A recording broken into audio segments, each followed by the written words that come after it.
ay ginataang, magluto tayo ng ginataang tuna. Tingnan niyo po.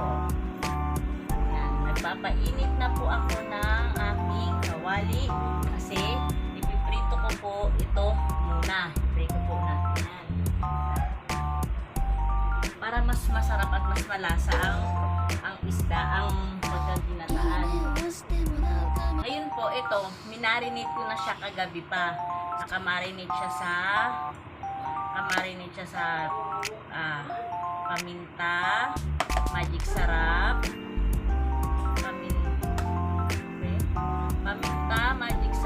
kalamansi, suka, at saka may konting asin para may lasa at saka kakapit na ang lasa niya dito sa ating isda. Yan, ipiprito na natin siya para mas masarap kasi ang piniritong ipiprito muna bago gagataan ng isda. Dati nagawa na rin ako nito pero tilapia naman. Ngayon ito ay tulinga. Tulinga o tuna? Tuna pala tuna. Sorry. Ginataang tuna.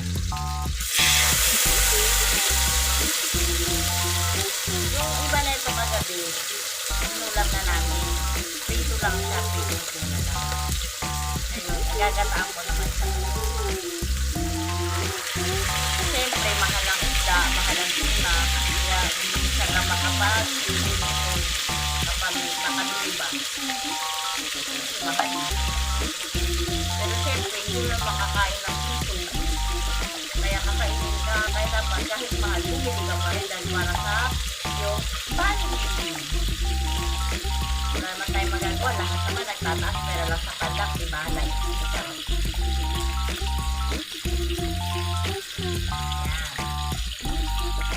tinanggal ko lang yung mga puto-puto kasi.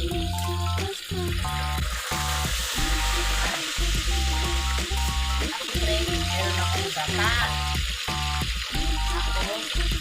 Meron akong sibuyas, bawang, luya, at saka yung sili na green. Siluwa ko na para may lasa ka.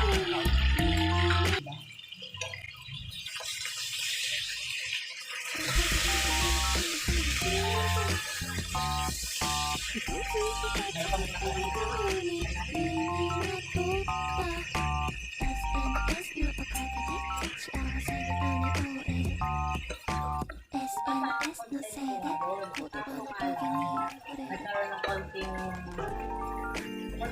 problem kanina, kaya napalitan. So,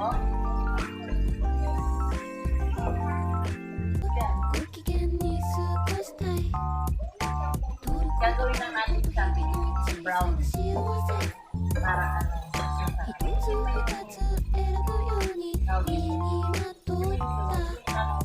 tatanggalin na natin muna siya ha, para siyempre tatabi na natin muna para matutuluin lang natin. Golden brown na siya ngayon. Yung mantika tatapon ko na kasi hindi na to pwede, pero kung sa inyo pinaglutuan nyo pwede pa yung tabi nyo na lang. Pero sa akin kasi use oil na rin to, pinaprituhan ko na rin to kagabi, kaya parang pangalawang prito ko na siya, kaya hindi ko na siya pwedeng gamitin ulit sa iba pa. Ngayon itatapon ko muna siya, ngayon palalamigin ko muna sa dito kawali.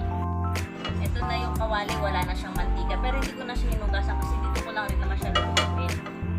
Sa ko na likaam nyo, ang bango-bango na. Tapos siyempre lalagyan na natin si gata. Isang piga lang to. Kasi pag dalawang piga over naman siya, hindi tayo magagata ng tubig. Magagata na siya. Sana lumulusot yung amoy dyan para naaamoy nyo siya, mabango siya. Paano masabi? Tapos siya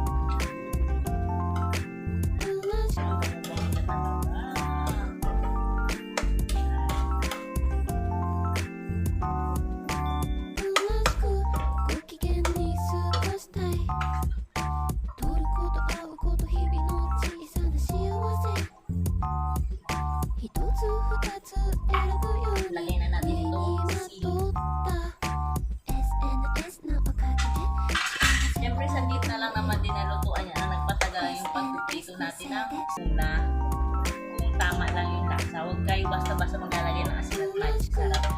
hirap na baka umalat.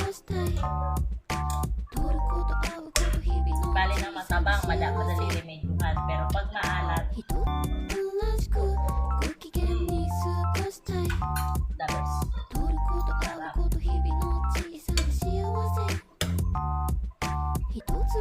So, that's all for today. Thank you for watching sa aking pagluluto at maraming salamat sa inyo. So, patuloy kayo sa aking panonood sa aking channel, like, subscribe, and share na rin para palawak natin ang ating channel. At thank you nga pala kay Sir Glenn at sa Team Glenn. Thank you very much to all of you. Sana patuloy pa rin tayong magsama-sama tuwing gabi sa live ni Sir Glenn. So, thank you very much to all of you. Thank you very much and God bless you always. Thank you. Bye. See you soon.